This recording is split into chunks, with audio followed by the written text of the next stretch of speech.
ċans naħsbu fid-dnubietna jew nitolbu mafra l-Alla.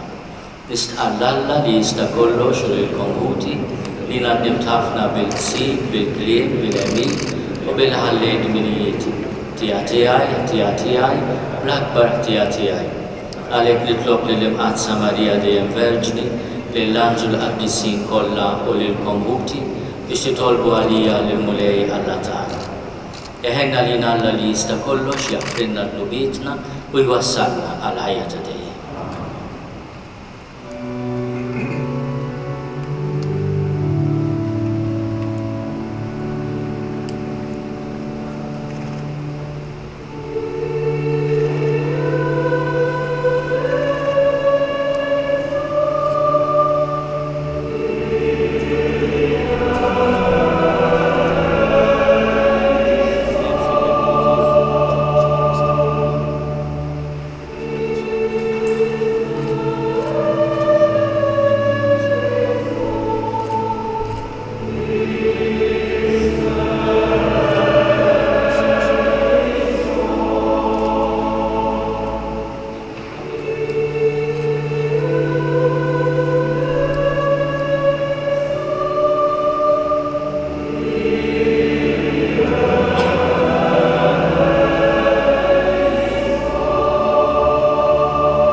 U Alla jitqassam kollox bi ħsieb tal-aġel.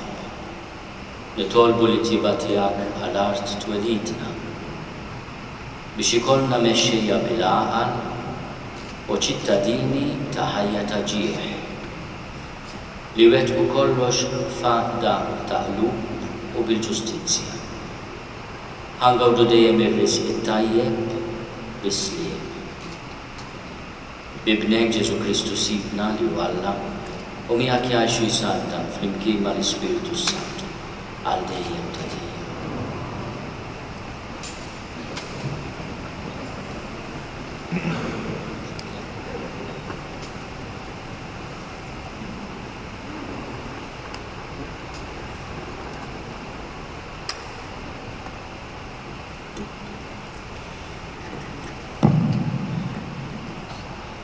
Qarim it-tieni ittra ta' San Pawlu Apostlu lil Korintin.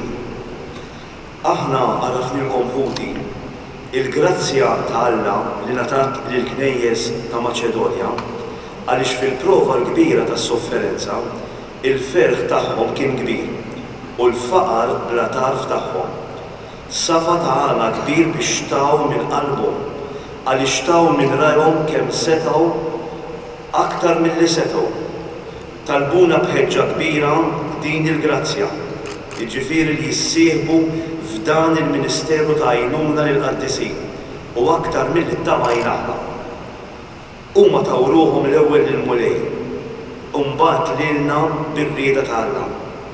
U hekk tlabna lil Titu li beda dan ix-xogħol biex itemm din il-ħidma ta' ħniena fosthom. Iżda bħalma intom onja f'kollox, fil-fidi u fil-kelma, fil-erf u fil-selu kollu, fl-imħabba li aħna rawimna f'qalbkom, hekk għandkom tistgħu f'din il-ħidma ta' ħniena. Minix nornalkom, iżda permezz tal-ħelqa li wera ħaddieħor irrid nipprova kemm hija sinċira l-imħabba tagħkom.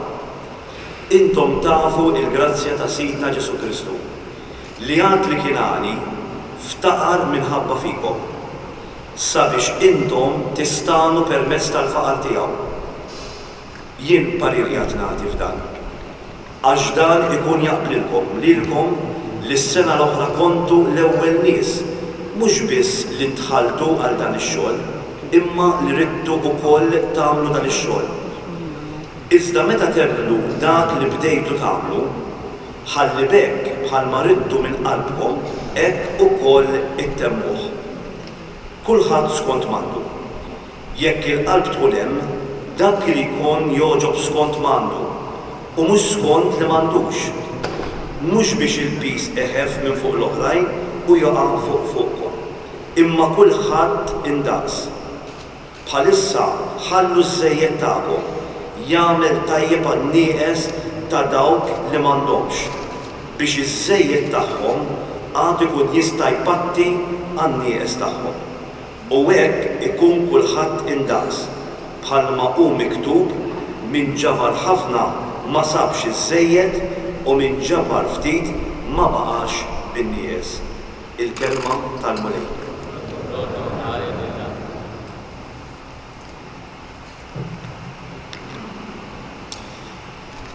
Issa responsabbjali ngħidu flimkien roddu ħajr lill-Mulej għax għal dejjem it-tieba tiegħu.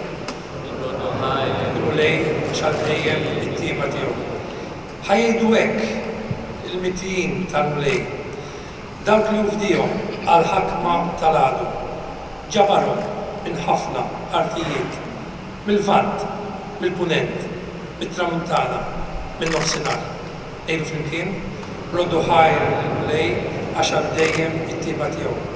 Kienu jiġġerrew fid-deżert u jdertbu fix-xari, belt fejn għamlu ma sabux, bil-għaġġ u bil-ġuħ, saħħithom bdiet tħallihom.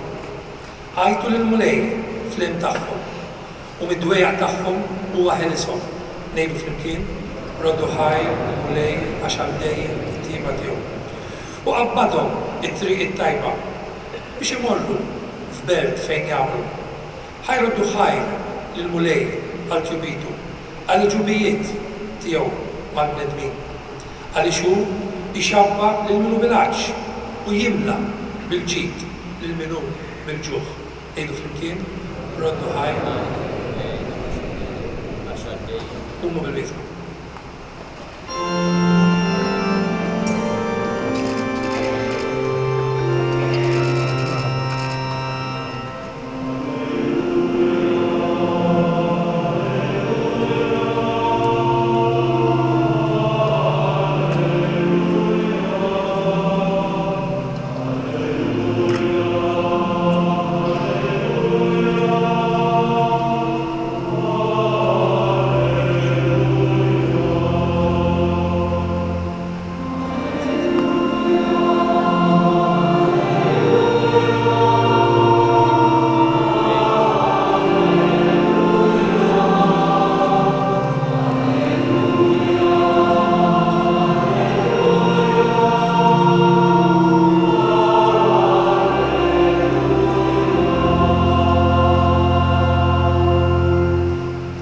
ħajroddu ħajr lil-mulej għal-ġubitu, għal-ġubijiet tiegħu mal-bnedmin.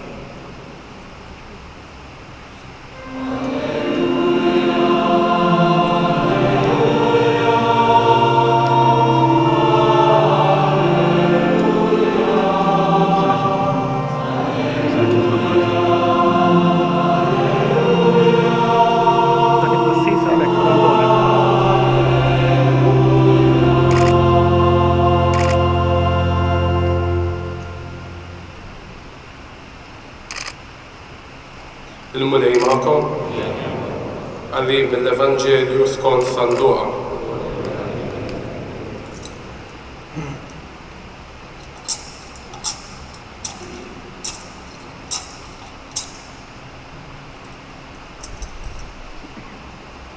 F'dak iż-żmien Ġesu qal lill-Farizej, mela kien hemm raġel għani jilbes il-porpra u għażel mill-lifjen. L-għena tiegħu kien li kuljum jagħmel ikla mill-aħjar.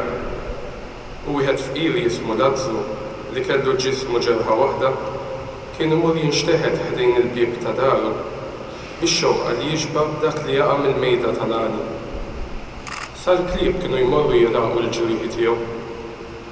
Ġara li l-fqir miet u l-anġli ħaduh fih dan Abram. Imbagħad miet ukoll l-għani u difnuh. Dan kif sapruħu fil-batijiet ħoroġ fl-art l-imwiet refa ħarsu u mill-bord lemaħ lil Abram b'Lazzru fih danu. U għodna leħnu għallu, Missier Abram, ikollok ħniena minni u ibat lil Lazzru ibil tarf sebgħu fl-ilma ħajta fili n-nixfa li għandi fil-sini għax qiegħed ninħaqar wisq f'dan in-nar. Ibni għallu Abram, ftakar li t-tajjeb tiegħek irċevejtu f'ħajtek. Hekk ukoll il-Lazzru il-ħażin irċevih f'ħajtu. Imma issa huwa hawnhekk qiegħed jitfarraġ waqt li int qiegħed tbagħti. Barra minn dan, hemm vojt bla qies bejnkom u bejna biex min ikun irid jaqsam minn hawn għal għandkom ma jkunx jista' u anqas ma jgħaddu minn hemm għal għandna. Ħallu l-għani mela nitolbok Missier, ibagħtu f'dar missieru, għax għandi 5 aħwa, ħalli jagħmlilhom twissija kif imiss li ma jmorrux huma wkoll jiġu f'dan il-post tal-batijiet ħoroġ. Għallu Abram, għandhom lil Mosè u l-profeti jisimgħu lilhom. Le Missier Abram, għallu dak, imma jekk imur għandhom xi ħadd mill-imwiet jintmu. Iżda wieġbu Abram, jekk ma jisimgħux lil Mosè u l-profeti, anqas jekk iqum xi ħadd mill-imwiet ma jemmnu. Il-kelma tal-mulej.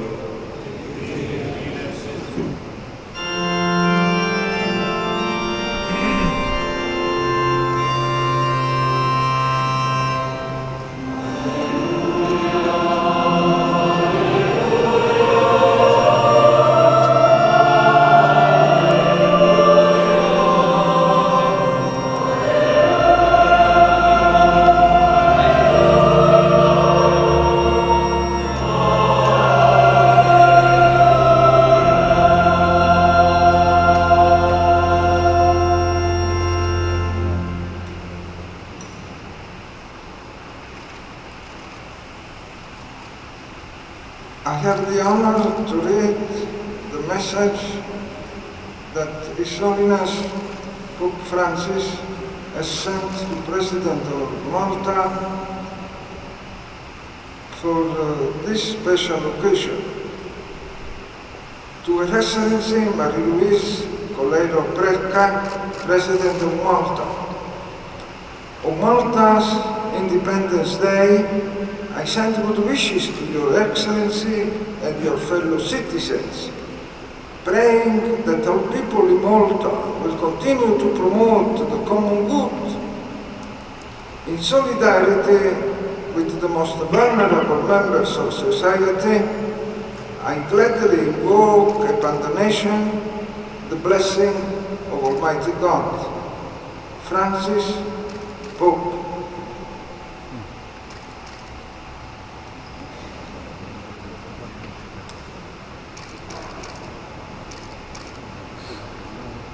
Eccellenza Presidente della Repubblica, onorevoli Prim Ministru, Ministri, membri parlamentari, membri tal-Ġudikatura, tal-Magistratura, a heartfelt welcome to our members of the Diplomatic Corps, persuni distinti. Aħna l-Maltin u l-Awċin bil-raġun niċċelebraw il-jum tal-Indipendenza għaliex f'dan il-jum fl-1964 Malta twieldet bħala stat sovran u indipendenti fiħdan il-komunità tal-ġnus. Kienet ħolma antika u temma ta' triq twila li kompliet isseħħ fis-snin ta' wara. Illum insellmu wkoll il-Maltin kollha li ħadmu biex Malta għalkemm ġkejkna ħafna ikollha leħen fost il-komunità tal-istati sovrani. Il-kelma indipendenza fiha nnifisha għandha l-preġju li tindika il-poter u l-ġurisdizzjoni awtonoma ta' stat mingħajr intħil jew impożizzjoni minn stat jew poter ieħor. Tindika fi kliem ieħor il-ħelsien mill-ħakma kolonjali. Dan is-sens timplika u tindika proċess li għandu eruq fis-snin ta' qabel l-1964 u li kompla u jkompli wara. Mill-banda l-oħra l-kelma indipendenza għandha wkoll il-limiti tagħha. Iva l-istati sovrani huma indipendenti minn xulxin f'dak li hu sovranità u awtonomija tal-poter. Iżda huma wkoll interdipendenti. L-istati għandhom bżonn jaħdmu flimkien u fil-fatt jiddependu minn xulxin għal ġid taċ-ċittadini tagħhom. Wara traġedja taż-żewġ gwerer irrieda li l-ewwel waħda minnhom intemmet 100 sena ilu fl-1918, l-Ewropa ħasset il-bżonn ta' struttura ekonomika u mbagħad politika li tassigurala il-paċi. Dan kien il-prinċipju bażiku li l-fundaturi tal-Unjoni Ewropea ħadnu u promovew fil-ħolma tagħhom li llum saret realtà. Huma fehmu li l-paċi trid tinbet fis-solidarjetà bejn in-nazzjonijiet. Huma fehmu wkoll li jekk kulħadd imur għal rasu naslu biex fl-aħħar mill-aħħar inkissru lil xulxin. Illum forsi iżjed minn qatt qabel għandna bżonn niftakru f'dawn il-prinċipji fondamentali. Is-sitwazzjoni preżenti ta' ħafna popolazzjonijiet fl-Ewropa u madwar id-dinja donna tagħti aktar valur lill-interess individwali u nazzjonali milli lill-interess komuni tal-familja tal-ġnus. Illum għandna bżonn il-vuċi profetika ta' solidarjetà. Solidarjetà bejn l-istati differenti u bejn il-ġnus, solidarjetà fil-politika soċjali interna tal-istat u solidarjetà interġenerazzjonali, ġifieri solidarjetà bejn il-ġenerazzjonijiet. Aħna l-Maltin minħabba ċokontana u fl-istess ħin minħabba il-pożizzjoni strateġika ta' pajjiżna min dejjem femna u promovejna is-solidarjetà internazzjonali. Dan il-mument tal-istorja ta' pajjiżna, il-Gvern Malti bir-raġun jappella għal prinċipju ta' solidarjetà bejn il-pajjiżi sħabna fl-Unjoni Ewropea biex ikun hemm risposta adegwata u effikaċi għal fenomenu tal-immigrazzjoni. Meta l-peace jitqassam jeħfief, mentri il-kriżi fis-solidarjetà tgħeddet il-pedament li fuqu hija mibnija l-Unjoni Ewropea. Tgħeddet ukoll lill-istess soċjetà tal-ġnus. Aħna u nfakru fil-ħtieġa tas-solidarjetà nifhmu li qegħdin nimpenjaw ruħna li nuru solidarjetà ma' min qiegħed fi bżonn urġenti ta' għajnuna għaliex qiegħed jaħrab minn ambjent kiefer ta' disprezz vjolenti tad-dinjità tal-bniedem, qiegħed jaħrab minn destin aħrax ta' skjavitu u saħansitra tortura u mewt. Is-solidarjetà hija wkoll valur essenzjali fil-ħajja tas-soċjetà Maltija. Dan jixduh kemm il-politika soċjali li ħaddan l-Istat Malti sa minn qabel l-indipendenza u li kompliet titwetta mill-gvernijiet kollha mill-indipendenza l-hawn. Kif ukoll il-kooperazzjoni u l-għajnuna li l-Istat Malti dejjem wera u ta' lill-aġenti soċjali li jippromuovu ħidma soċjali li tiżgura il-ġid ta' kulħadd. Fost dawn hemm il-Knisja pjoniera f'ħafna oqsma ta' ħidma soċjali. Iżda mhux biss. Illum għandna diversi inizjattivi sirja immexxija minn diversi gruppi fis-soċjetà li huma ispirati mill-ħtieġa u l-benefiċċji tas-solidarjetà. Il-Papa Franġisku fl-enċiklika Laudato Si ifakkarna li kollox u kulħadd huwa konness jew aħjar interkonness. Is-solidarjetà tiżgura li l-peace ta' wieħed jinqasam, kif ukoll jinqasam il-ġid għal kulħadd. Nifhmu li meta l-ekonomija tkun sejra tajjeb kif tassew hi, is-solidarjetà issir iżjed faċli. Iżda nifhmu wkoll li l-fqar dejjem magħna u li l-faqar ġdid jitlob minna wkoll risposti ġodda ta' solidarjetà. L-aħħar kelma tiegħi llum hija dik li tfakkar fi ħtieġa urġenti ta' solidarjetà interġenerazzjonali. Is-solidarjetà bejn il-ġenerazzjonijiet.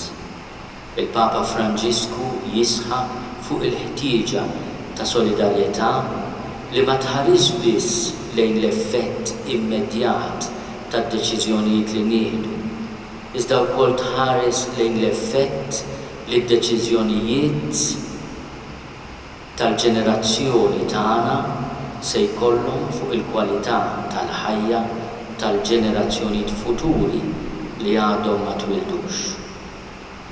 Fost dawn id-deċiżjonijiet hemm dawk li affettwaw il-patrimonju ambjentali ta' pajjiżna, il-patrimonju kulturali, storiku, arkitettoniku u arkeoloġiku ta' din l-art ħelwa li tatna isimha.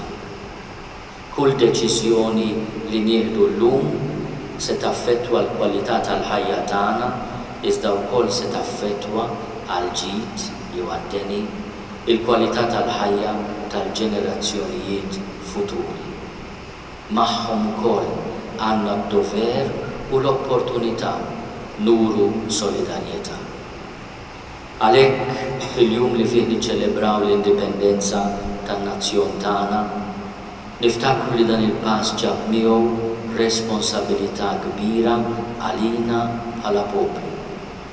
Ir-responsabilità li ngħixu is-solidarjetà ma' popli oħra bejnietna l-Maltin u l-Awġin u ma' dawk li ser jiġu warajna.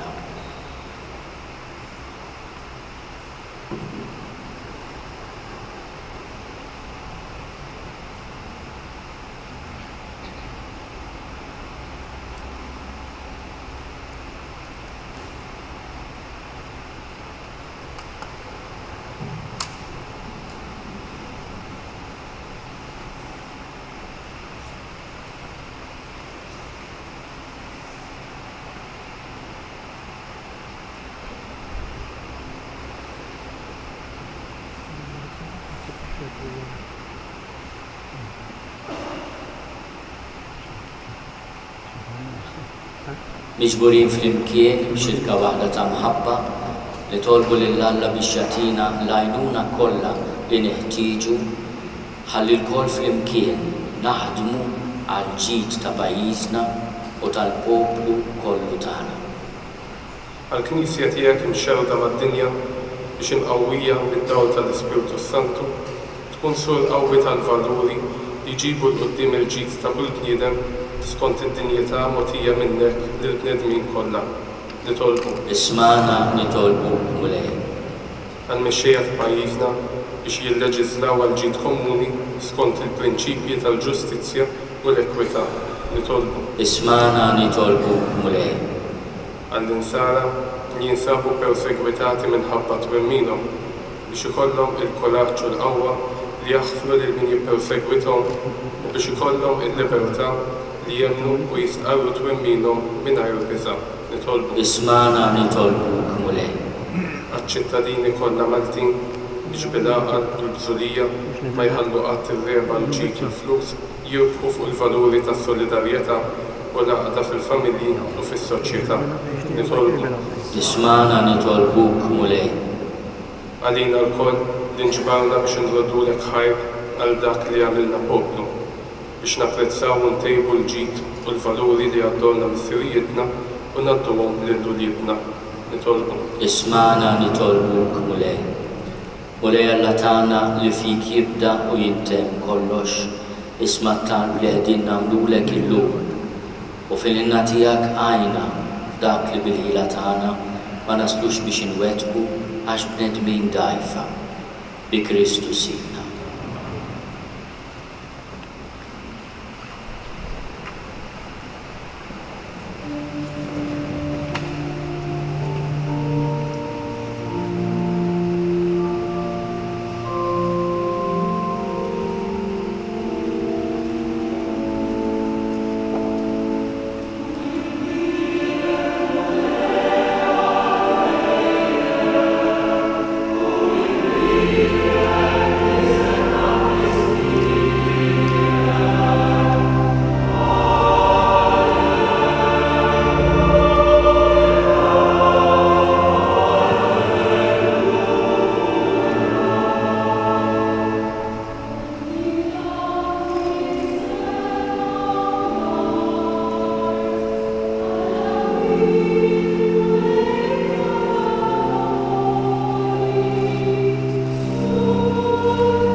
Tolbuħuti biex is-sagrifiċċju tiegħi u tagħkom ikun joġob lill-Alla l-Missier li jista' kollox.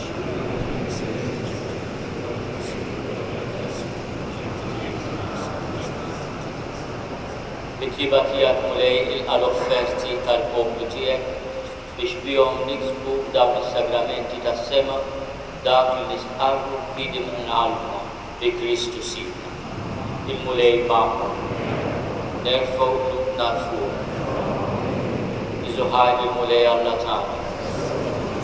Sewwa u xieraq tas-sew mulej missier qaddis tajjeb u taġid tas-salvazzjoni tagħna li jum kull imkien inrodulek ħajr bibnek il-Aziz Ġesu Kristu, il-verb tiegħek li biħamit kollox li nbattulna bħala Salvatur fid-dej magħmul bniedem bil-Ispiritu Santu u mwieled minn Marja Verġ. U għatemm irida tiegħek u kiseb għalik poplu qaddis u fil-passuni tiegħu fetaħ idej fuq is-salib biex iħobbna mill-irbit tal-mewt u jurina il-qawmien għal-ħajja. Għalhekk flimkien mal-anġli u l-qaddisin kollha inxandu l-glorja tiegħek u bleħed wieħed nintennu.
Għaddes għalhekk nitolbu dawn l-offerti bil-barka tal-Ispiritu tiegħek biex isiru għalina il-ġisem u d-dem ta' Sidna Ġesu Kristu li meta kien se jingħata biex minn raj jibgħati għal-mowt rat il-ħajja qasam tal-dixxikli tiegħu u qal Kudu ikunu l-koll minn dan għax dan huwa ġismi li jingħata għal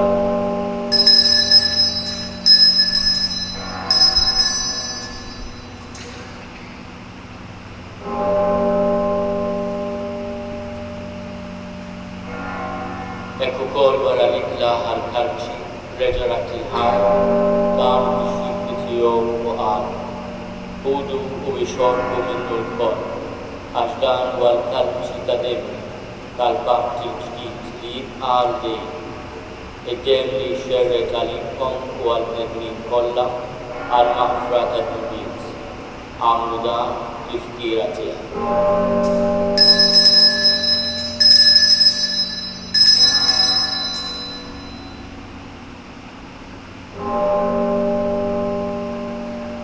Dan hu l-misteru tal-fidi.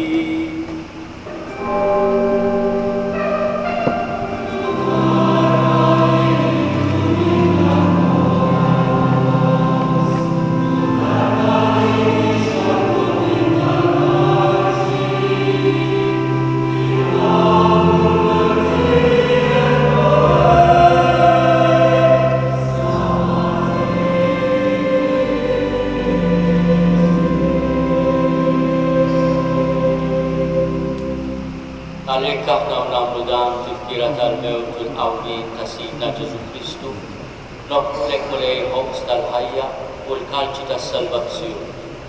Unrodu lek ħajra xoġbok tilqana għam u bjimek biex naħlu, u miċċokontana nitolbu li l-Ispirtu Santu jaqqadna b'ġisem wieħed, lilna li nieħdu sehem mill-ġisem u d-dem ta' Kristu.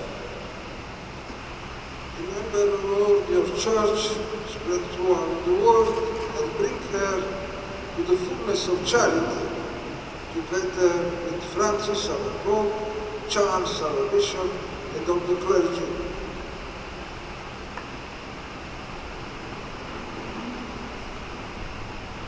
Taqalu konfutna, il-għandu l-tama tal-ħawin.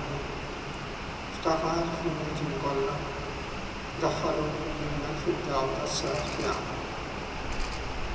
Inna l-għandu l-għandu għatu l-għandu u-koll, il-għandu tal-ħajja tal-għandu.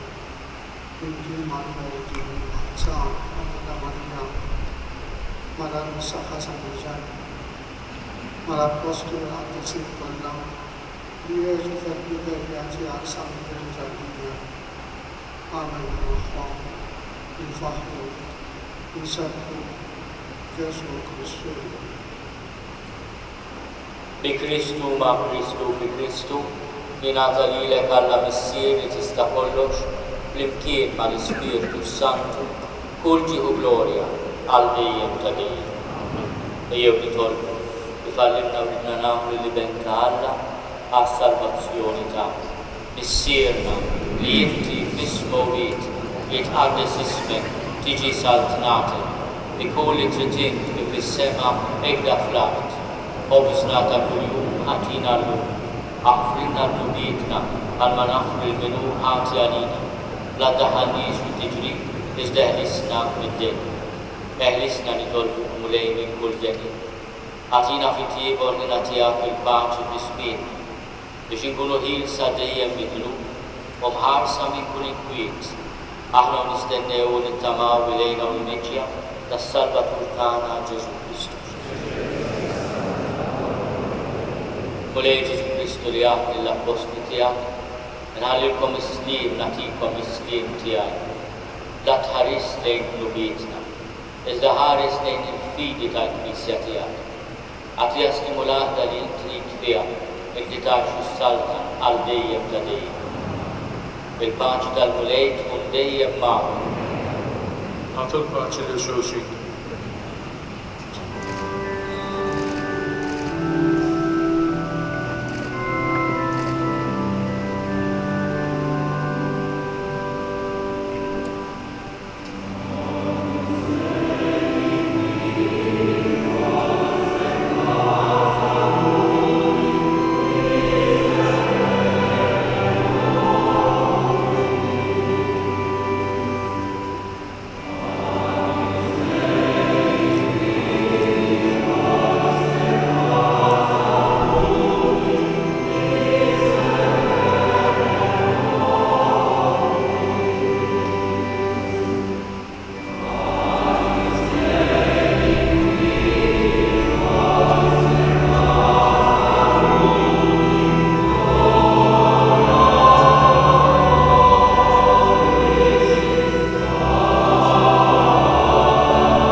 Te Deum laudamus.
nitolbu.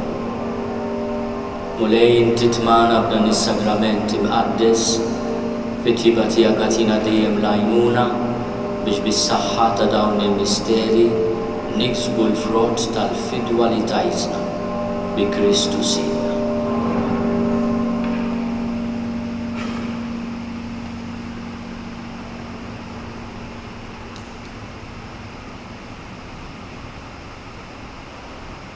Il-mulej ma'kom. Ikun imbirek isem il-mulej. L-għajnuna tagħna f'isem il-mulej. Liberikom Alla li jista' kollox il-Missier u l-Iben u l-Ispiritu Santu.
Wallu fil-paċi ta' Kristu.